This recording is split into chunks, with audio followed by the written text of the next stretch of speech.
Hello नमस्कार। स्वागत है आप सबका एक बार फिर से हमारे इस बेसिक इंग्लिश क्लासेस के यूट्यूब चैनल पे। आज के क्लासेस को हम लोग आगे बढ़ाते हैं। इससे पहले हम लोग 2 चैप्टर पढ़ चुके हैं, आज हम लोग तीसरा चैप्टर पढ़ेंगे। बीच में कुछ दिनों से आपका क्लासेस रेगुलर नहीं हो पा रहा था, कुछ हेल्थ इशू के कारण नहीं हो पा रहा था। तो हम लोग क्या करते हैं, अब सब कुछ ठीक है तो फिर हम लोग उसको आगे बढ़ाते हैं। ठीक है, देखिए अभी तक हम लोग 2 चैप्टर पढ़ चुके हैं। आपकी टोटल पोएम 10 है, ठीक है, जिसके सिलेबस के बारे में हम लोग डिस्कस कर चुके हैं। कहाँ कहाँ से क्वेश्चन आता है, क्या आता है, सारा चीज़ डिस्कस कर चुके हैं। आप लोग एक बार प्लीज़ पिछले वाली क्लास नहीं देखे तो एक बार देख लीजिए, सिलेबस समझ लीजिए, पैटर्न समझ लीजिए क्या है नहीं है। उसके बाद आप पढ़िएगा आराम से तो समझ में आएगा। ठीक है, ठीक है, तो एक बार आप पिछले क्लास को देख लीजिए। ठीक है, तो चलिए हम लोग शुरुआत करते हैं आगे के चैप्टर की। आज का चैप्टर है क्या, now the leaves are falling fast. मतलब क्या है, now the leaves are falling fast. इसके अगर पोइट की बात करते हैं कौन है, तो पोइट है W.H. ऑडेन। अब इसको याद करने का मैं एक ट्रिक भी दिया हूँ, तो आप लोग इस वहाँ पे ट्रिक, चूँकि मैचिंग को पूछा जाता है, यानी 5 मार्क्स का मैचिंग आपको कहाँ से, प्रोज से, और 5 मार्क्स आपका पोइट्री से पूछा जाता है, इसीलिए इसको ट्रिक के माध्यम से याद करवाएं। तो अगर आपको याद नहीं है तो एक बार आप देख लीजिए जाकर, आपको याद हो जाएगा। ठीक है, क्योंकि सब्जेक्टिव में 10 मार्क यहाँ से रहता है मैचिंग से, इसीलिए आपको वो करना पड़ेगा। ठीक है, तो 90% जो क्वेश्चन आता है ऑब्जेक्टिव में, वो आपको जो पोइट है या जो ऑथर है उससे संबंधित क्वेश्चन आता है। बाद बाकी जो 10% देखा जाए तो चैप्टर से आता है। ये मैं बात ऑब्जेक्टिव का कर रहा हूँ। रही बात सब्जेक्टिव का, तो सब्जेक्टिव में आपको ऑथर से तो वही मैचिंग रहता है, अब बाद बाकी आपको चैप्टर से रहेगा। ठीक है, तो ये सारे सिलेबस में समझा दिया गया है, तो एक बार आप जाकर देखिए तो आपको समझ में आएगा। तो चलिए देर ना करते हुए हम लोग W.H. ऑडेन के बारे में जानते हैं। सबसे पहला इम्पोर्टेंट जो है यहाँ पे देख सकते हैं, यहाँ पे पहला है बॉर्न कब हुआ। बॉर्न मतलब जन्म, तो जन्म इसका हुआ था 21 फरवरी 1907 में हुआ था इंग्लैंड में। और डैड यानी कि मृत्यु 29 सितंबर 1973 ऑस्ट्रिया में हुआ। ये ऑस्ट्रेलिया नहीं है, ऑस्ट्रिया है। समझ में आ गया। मेनली क्या है कि ये आपको डेट नहीं पूछा जाएगा, आपको मेनली आपको ईस्वी याद रखना है, यहाँ से ये क्वेश्चन पूछा जाएगा। तो डेट रेयर रही है, कभी कभी पूछ देता है, नहीं तो अभी तक तो पूछा नहीं गया, किसी किसी में चांस है कि पूछ देता है, लेकिन आपको मैन ये याद रखना पड़ेगा। तो बताइए बॉर्न कब हुआ 1907 में, और डेड कब हो गया 1973 में। आगे की लाइन को अगर देखते हैं, ये महाभिविया है, इसको आप कह सकते हैं एम भिविया। ये भिविया नहीं, महाभिविया। इसको पुलिटिजर प्राइज मिला था, तो ये आप कह सकते हैं पुलिटिजर प्राइज विनर है। ये 1948 मिला था। यहीं से क्वेश्चन आता है कि पुलिटिजर प्राइज किसको मिला और वो कब मिला और किसके लिए मिला। ये सारे क्वेश्चन 3-4 तरह का क्वेश्चन यहाँ से बनेगा।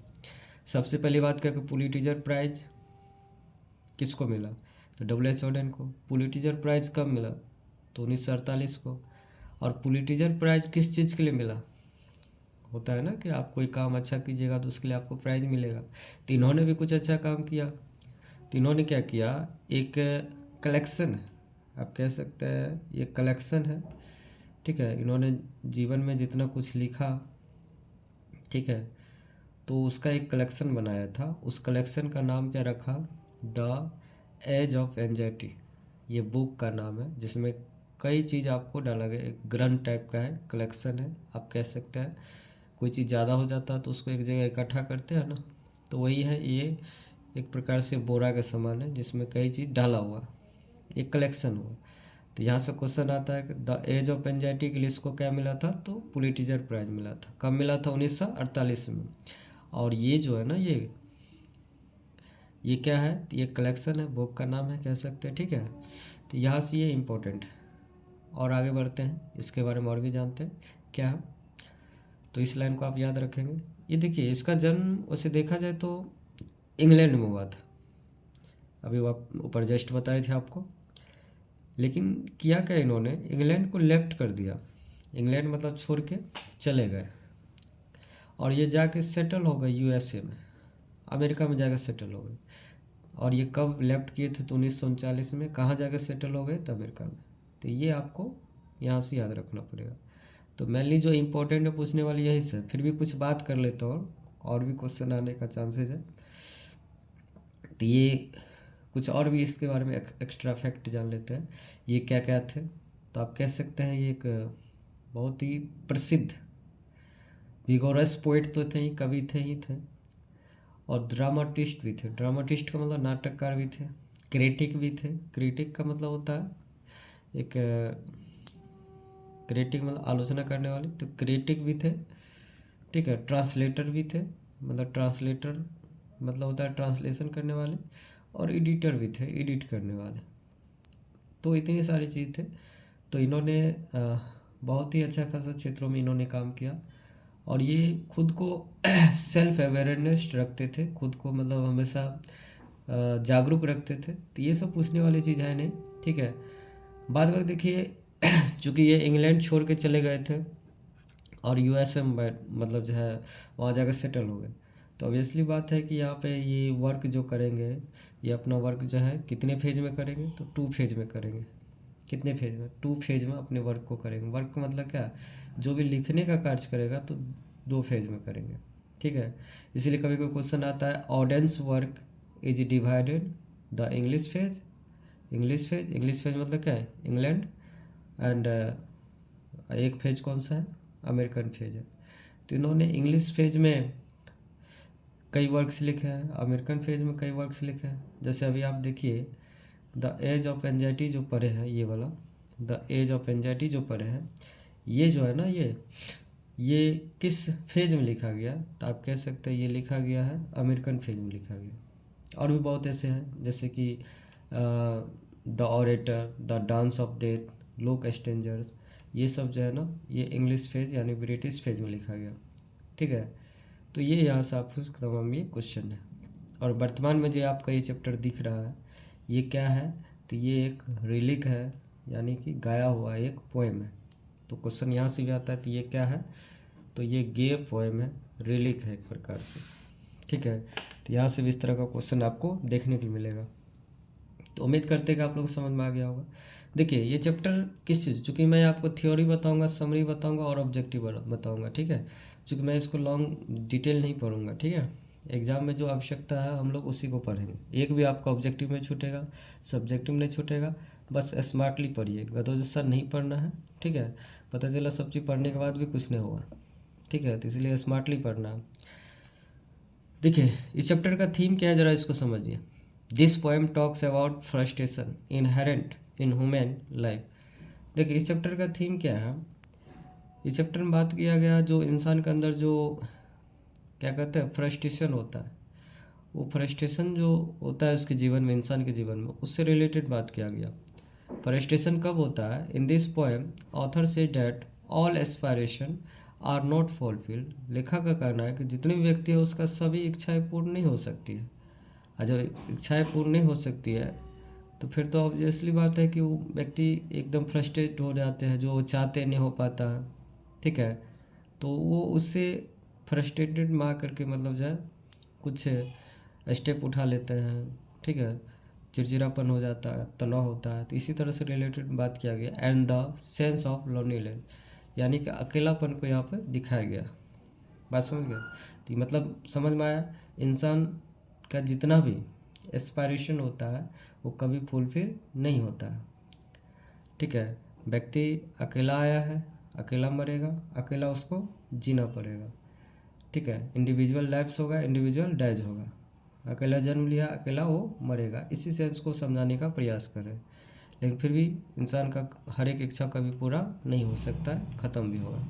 तो इस चैप्टर इससे रिलेटेड बात किया गया। तो चलिए ये समझ गए, थोड़ा समरी देख लेते हैं क्या। ये चैप्टर को पहले समझ लीजिए क्या है। Now the leaves are falling fast जो है ना, पहला एक ऐसा कविता है जो कि जो दिख रहा है वो इसका मतलब नहीं होगा, आपको सेंस समझना पड़ेगा। जैसे नौ का मतलब होता है अब, लीव्स मतलब होता है पत्ते, अब फॉलिंग मतलब होता है गिरना, ठीक है। और फास्ट मतलब तेज़ी से, मतलब अब पत्ते तेज़ी से झड़ रहे या गिर रहे। इसका क्या सेंस हुआ? कोनो सेंस हुआ? और जब कोनो सेंस नहीं हुआ तो एकर मतलब क्या है कि इसको दूसरा सेंस में समझना पड़ेगा, नहीं समझना पड़ेगा, दूसरा सेंस में इसको समझना पड़ेगा। तो इसके लिए क्या करना है, यहाँ पे सेंस समझते हैं कि अब मानव को लेकर के बात किया गया, भाई इंसान फ्रस्ट्रेट क्यों होता है।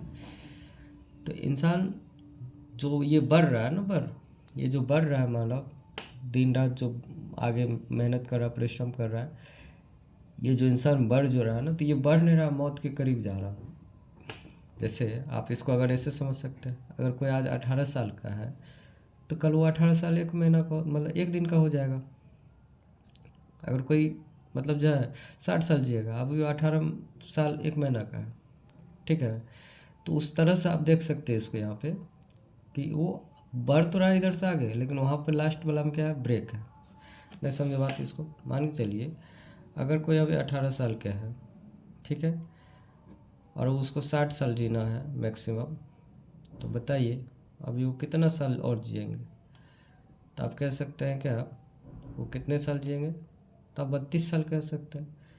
और जैसे ये इसमें ये 19 साल के हो जाएंगे तो फिर तो इधर घटेगा ना, 31 साल का होगा ना। जैसे ये 20 साल का होगा तो बताइए, तो ये 30 होगा ना। तो इसका मतलब क्या हुआ कि बढ़ तो रहे इधर से, लेकिन लास्ट से घट रहा है, नहीं समझे। यही मतलब है कि इंसान तेज़ी से बढ़ नहीं रहा बल्कि मौत के करीब जा रहा है, ये इसका सेंस है। देखिए यहाँ पे now the leaves are falling fast is a poem written by W.H. Auden. आपको समरी लिखना है तो थोड़ा शॉर्ट वे में समझाते हुए इसको लिखना है। करेगा now the leaves are falling fast जो है ये रिटन किया गया किसके, W.H. ऑर्डन के द्वारा। He was an English poet, ये इंग्लिश पोइट थे, यानी इंग्लैंड में इसका जन्म हुआ था, इसको इंग्लिश पोइट कहेंगे। Later who shifted to American, बाद में क्या हुआ कि अमेरिका में शिफ्ट हो गए, ये आप देख सकते हैं। इन this poem he has talk about the mysteries of A personal life, मतलब क्या, वो बाद में अमेरिका में सेटल हो गए, ठीक है। और इस कविता में उन्होंने एक व्यक्ति के जीवन के दुखों के बारे में बात कही है। बात समझ गए, ये पहला पैराग्राफ है, मैंने इसका हिंदी में लिख दिया, क्योंकि एग्जाम में आपको हिंदी लिखना नहीं है, आपको इंग्लिश याद करके समरी बना के लिख देना है। देखिए अगला पैराग्राफ क्या है, ज़रा देखिए। The poet talks about the sound reality. Poet जो है बात करते हैं, कभी जीवन के कटु सत्य के बारे में बात करते हैं, रियलिटी के बारे में बात कर रहे हैं। और death which is waiting for everyone, जो मृत्यु जो है ना, वो मृत्यु के बारे में बात कर रहे हैं कि मृत्यु हर एक का क्या कर रहा है, प्रतीक्षा कर रहा है। We can't enjoy the life eternally, और हम अनंत काल तक जीवन का आनंद नहीं ले सकते। मतलब कि अभी है, पता चलेगा कि एक क्षण बाद हम नहीं हैं, इसका मतलब अनंत समय तक कोई भी जीवन का आनंद नहीं ले सकता। One day the angel comes and puts a break on our life, और करे क्या, एक दिन मौत का फरिश्ता आता है और हमारे जीवन पर लगाम लगा देता है। यानी कि हमारे आसपास जो है ना, एक मौत का सौदागर घूम रहा है, जिसको हम लोग कहते हैं विशफेरिंग नेबर्स। ये विशफेरिंग नेबर्स, ये विशफेरिंग नेबर के हमारे पड़ोसी है, हमारे आसपास घूमता है, यमराज है। डेथ ये एजेंट है, ठीक है, एजेंट ऑफ डेथ, मृत्यु का सौदागर है, कभी भी हम लोग का टांग लेगा हम लोग को, इसलिए हमारे आसपास घूमते रहता है। आगे देखिए बात करते हैं यहाँ पे, this process continue and the new ones takes the place of old ones, the death detach us from real life and all our desire remain behind. मतलब क्या, आप कह सकते हैं क्या, ये जो है ना, देखिए आप, यह प्रक्रिया जारी रहती है और एक नए पुराने की जगह ले लेते हैं। मृत्यु हमें वास्तविक जीवन से अलग कर देती है और हमारी सभी इच्छाएं धरी की धरी रह जाती है। और आगे समझते हैं, तो देखिए कि हमारी सारी इच्छाएं क्या होती है, धरी के धरी रह जाती है। और लास्ट में आप इसको ऐसे लिख सकते हैं, it's really a fine poem by W.H. Auden in which he has brilliantly talked about the harsh reality death and also advised us to be like a mountain who quenches the thirst of travel in their last distress। यह वास्तव में W.H. Orton की एक अच्छी कविता है जिसमें उन्होंने जीवन के कठोर सत्य यानी कि मौत के बारे में बात की है और हमें सलाह भी दिया है कि एक पहाड़ की तरह बने जो एक मरते हुए मुसाफिर की प्यास बुझाता है। मतलब क्या है कि हमें एक स्ट्रांग बनना है, ये मैसेज देना चाहते हैं। ठीक है, चलिए ऑब्जेक्टिव कर लेते हैं। इसका क्या है ऑब्जेक्टिव? देखिए इसका ऑब्जेक्टिव क्या है, आप लोग भी आंसर दीजिएगा। इसका क्या ऑब्जेक्टिव का आंसर क्या होगा? Now the leaves are falling dash, बताइए क्या होगा? चैप्टर का ही नाम से क्वेश्चन आ जाता है तो बताइए now the leaves are falling dash क्या होगा? बताइए, फास्ट होगा। Who has written in the poem, यानी कि इस पोएम को किसने लिखा? तो अभी जस्ट बताया W.H. ऑर्डन ने लिखा। अगला है question, W.H. Auden won the dash prize in 1948, बताइए 1948 में से कौन सा प्राइज वन किया था? तो बताइए पुलिटिजर, शुरू में ही आंसर मिल गया। The line and the proms rolling on is dash, देखिए लाइन से ज़्यादातर क्वेश्चन आता है तो आप रोलिंग याद रखिएगा। हम लोग लुढ़कते हुए कहाँ जा रहे हैं? मौत के करीब जा रहे हैं। तो ये किस चैप्टर से लाया है? Now the leaves are falling fast. और ट्रेवलर वाले चीज़ को भी आ जाए, चूँकि हम लोग यात्री हैं, ठीक है, यात्रा करते हुए मौत के करीब जा रहे हैं। ये कहीं से भी आपको नज़र आ जाए तो समझिए ये कहाँ से लिया गया? Now the leaves are falling fast. देखिए नज़र तो आ रहा, ये लाइन से ज़्यादातर क्वेश्चन आता है। चलिए और भी ऑब्जेक्टिव देखते हैं इसका। देखिए अगला ऑब्जेक्टिव क्या है, इसको देखते हैं। देखिए whispering nerves pluck us from the real dash, जो विस्फेरिंग नेवर्स के बारे में बात किए थे, ये जो मृत्यु का जो एजेंट है यमराज है, हमें रियल डैश से अलग कर देता है। रियल कौन चीज़ से अलग कर देता है? तो रियल खुशी से अलग कर देता है। मतलब क्या, इन्जॉय कर रहे होते हैं जीवन को और पता चला अचानक से अलग कर दिया, तो रियल डिलाइट को अलग कर देता है। तो ये मोस्ट इंपॉर्टेंट है, आप इसको देख सकते हो। What does the poem now the leaves are falling fast is enact, now the leaves are falling fast जो है ना, ये इनेक्ट कहाँ से, यानी कि इसमें कह सकते हैं किसके बारे में बात किया गया, आप ये कह सकते हैं। ठीक है, तो बताइए किसके बारे में बात किया गया? तो फ्रस्ट्रेशन के बारे में बात किया गया। ठीक है, ये आंसर हो जाएगा इसका, frustration. And the Nightingale is dumb, बताइए नाइटिंगेल की अगर बात आ जाए, अच्छे लोगों का तारीफ का तुलना नाइटिंगेल से किया गया। Nightingale is dumb and the dash not come, भाई एंजल भी बचाने नहीं आएगा हम लोग को। जब समाज में अगर कोई घटना घटता है, कोई मतलब जो है हमारे साथ दुर्व्यवहार होता है, किसी के द्वारा दुर्व्यवहार किया जाता है, तो जो अच्छे लोग होते हैं वो चुप हो जाते हैं, डम हो जाते हैं। तो ऐसा लगता है कि कोई फरिश्ता भी हमें बचाने के लिए नहीं आएगा, एंजल भी नहीं आएगा। तो इस तरह से आंसर इसका ही हो जाएगा। For the creation was W.H. Auden awarded the Pulitzer prize, किस क्रिएशन के लिए इसको पुलिटिजर प्राइज मिला था? तो पिछले बताया है पीछे, द एज ऑफ एंजाइटी को मिला है। Dash never seize our soul, किस तरह के पड़ोसी हमारे आत्मा को सीज कर लेता है, अपने अंदर में कर लेता है? तो बताइए विस्फेरिंग नेवर्स, जस्ट बताया है। Troll is an ugly creature in dash mythology, एक ट्रोल एक क्या है, दुष्ट जीव होता है जी, जिसका चर्चा जो है ना एक स्कैंडिनेवियन है वहाँ के कथाओं में किया गया है, स्कैंडिनेवियन के कथाओं में किया गया है। तो समाज में भी एक दुष्ट प्रवृत्ति के लोग होते हैं जो दूसरे का हड़प के अपना खा पेट भरते हैं। तो ये ट्रॉल्स वही होता है, एक ग्रुप लोग होता है, दुष्ट जीव होता है जो स्कैंडिनेवियन के मैथोलॉजी में इसका चर्चा किया गया। तो याद कर लेंगे, ट्रॉल्स के बारे में पूछता है। Nurses the graves are gone is from dash, भाई नर्सेज एक फ्लावर है, ठीक है, ये फ्लावर मतलब होता है बड़े पौधे जो होते हैं और उसके नीचे छोटा पौधे जो होते हैं। तो बताइए जब बड़ा ख़त्म होगा तो छोटा भी नहीं बचेगा, फिर ये भी ख़त्म होगा। तो यहाँ पर कह रहा है कि ये कहाँ से लिया गया नर्सेज फ्लावर, तो now the leaves are falling fast. Next है क्या, the poem now the leaves are falling fast is all about dash, किसके बारे में बात किया गया? Now the leaves are falling fast, किस चैप्टर को, किस चीज़ से रिलेटेड बात किया गया? तो इसका आप आंसर बताइए। ह्यूमैनिटी, एक मानवता की बात किया गया, एक मानव का बात किया गया। अगला देखते हैं, who is dumb in the poem, कौन गूंगे होते हैं इस पोएम में, तभी जस्ट बताए थे नाइटिंगेल अच्छे लोग का तुलना किया गया नाइटिंगेल से। अगला क्या है, and the Nightingale is dumb is from the poem dash. Nightingale जो डम होते हैं किस पोएम में, तो know the Lisa falling fast. बाद बाकी देखिए आप आंसर भी किया है, आप इसको भी देख सकते हैं। मिलते हैं हम लोग नेक्स्ट चैप्टर में, तब तक के लिए आप सब आप लोग मेरी क्लास को या अपनी तैयारी को अच्छे कर सकते हैं, देख सकते हैं। कोई परेशानी हो, चूँकि मैं कोई प्रोफेशनल यूट्यूबर हूँ नहीं, मैं एक छोटा सा प्रयास कर रहा हूँ आप लोग के लिए।